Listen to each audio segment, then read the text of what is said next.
Hello everyone, welcome back to my channel. Today I am going to tell about the erythropoiesis. Erythropoiesis means formation of RBCs, red blood cell का formation देखते हैं. So इसको देखने से पहले हमें ये देखना है कि where are RBCs formed in our body, कि RBCs हमारी बॉडी में बनते कहाँ हैं. तो 3 स्टेजेस होती हैं, fetal stage, child stage and adult stage.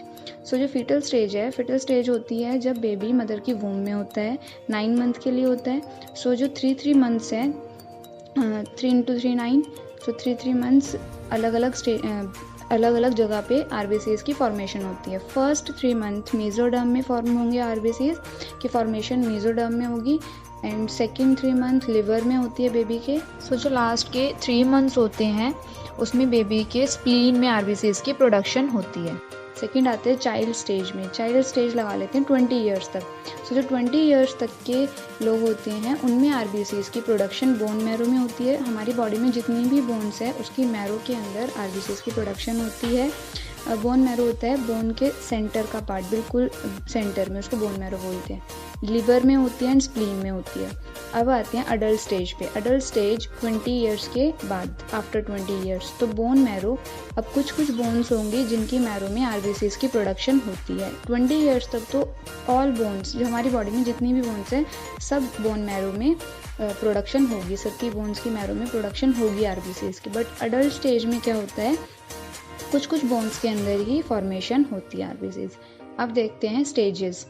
So formation of RBCs की स्टेजेस देखते हैं. फर्स्ट स्टेज होती है प्लूरिपोटेंशियल स्टेम सेल्स. सो स्टेम सेल से ही हमारी बॉडी की सारे सेल्स की प्रोडक्शन होती है. स्टेम सेल्स आरबीसीज भी बनाता है, डब्ल्यूबीसीज भी बनाता है. सो अभी हम बात करते हैं आरबीसीज की. फर्स्ट है स्टेम सेल्स. स्टेम सेल से आरबीसीज बनते हैं, ठीक है. तो स्टेम सेल के बाद होती है next stage pro erythroblast. Stem cell से प्रो इरिथ्रोब्लास्ट में चेंज हुआ सेल. Then early normoblast. अब नॉर्मोब्लास्ट की भी 3 स्टेजेस होती हैं, early normoblast, intermediate normoblast and late normoblast. Then बनता है रेटिकुलोसाइट्स. रेटिकुलोसाइट्स के बाद आती है हमारे इरिथ्रोसाइट्स. इरिथ्रोसाइट्स मीन्स हमारी आरबीसीज. ये सारे स्टेजेस हैं आरबीसीज की. अब कुछ बातें देखते हैं. स्टेम सेल जो होता है इसमें सेल का साइज बड़ा होता है एंड इसमें न्यूक्लियस भी बड़ा ही होता है. सेल के अंदर न्यूक्लियस का साइज़ भी बड़ा होता है और सेल का साइज़ भी बड़ा होता है. जैसे जैसे ये नीचे आता रहेगा, इरिथ्रोसाइट बनते रहेंगे, वैसे वैसे ही सेल का साइज़ भी डिक्रीज़ हो जाएगा एंड न्यूक्लियस तो फिनिश ही हो जाएगा. लास्ट स्टेज में न्यूक्लियस होगा ही नहीं सेल के अंदर. तो सेल का साइज़ भी डिक्रीज़ हुआ. जैसे प्रो इरिथ्रोब्लास्ट स्टेज में थोड़ा सा वो डिक्रीज़ हुआ, देन अर्ली नॉर्मोब्लास्ट में उससे ज़्यादा डिक्रीज़ हो गया. ऐसे छोटा होता चला जाएगा सेल का साइज़. जब हमारे आरबीसीज बन जाएंगे तो बहुत छोटे छोटे होते हैं एंड उनके अंदर न्यूक्लियस प्रेजेंट नहीं होता. और जैसे ही सेल का साइज़ डिक्रीज़ होगा एंड न्यूक्लियस भी छोटा हो जाएगा, बट जो साइटोप्लाज्म होगा वो इंक्रीज़ हो जाएगा. सो ये याद रखना है कि सेल का साइज़ डिक्रीज़ होता है और न्यूक्लियस भी डिक्रीज़ होता है. लास्ट स्टेज में तो न्यूक्लियस हमारा फिनिश ही हो जाता है, डिस्ट्रॉय हो जाता है, बिल्कुल ही ख़त्म. और जो साइटोप्लाज्म होता है वो इंक्रीज़ होता चला जाएगा.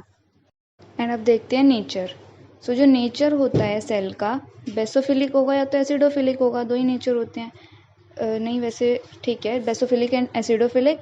सो जो स्टेम सेल से स्टार्ट होगा ये हमारा बेसोफिलिक होता है. बेसोफिलिक से इरिथ्रोसाइट्स तक आते आते ये एसिडोफिलिक में कन्वर्ट हो जाता है, चेंज हो जाता है. तो इसका नेचर भी बेसोफिलिक से एसिडोफिलिक में चेंज हो जाता है. इरिथ्रोसाइट्स हमारे एसिडोफिलिक है, स्टेम सेल हमारा बेसोफिलिक है, देन प्रो इरिथ्रोब्लास्ट भी बेसोफिलिक है. आते आते नीचे ये इरिथ्रोसाइट्स तक एसिडोफिलिक हो जाते हैं. सिर्फ ये था. Thanks for watching. If you like my video, so please do like, comment and subscribe to my channel.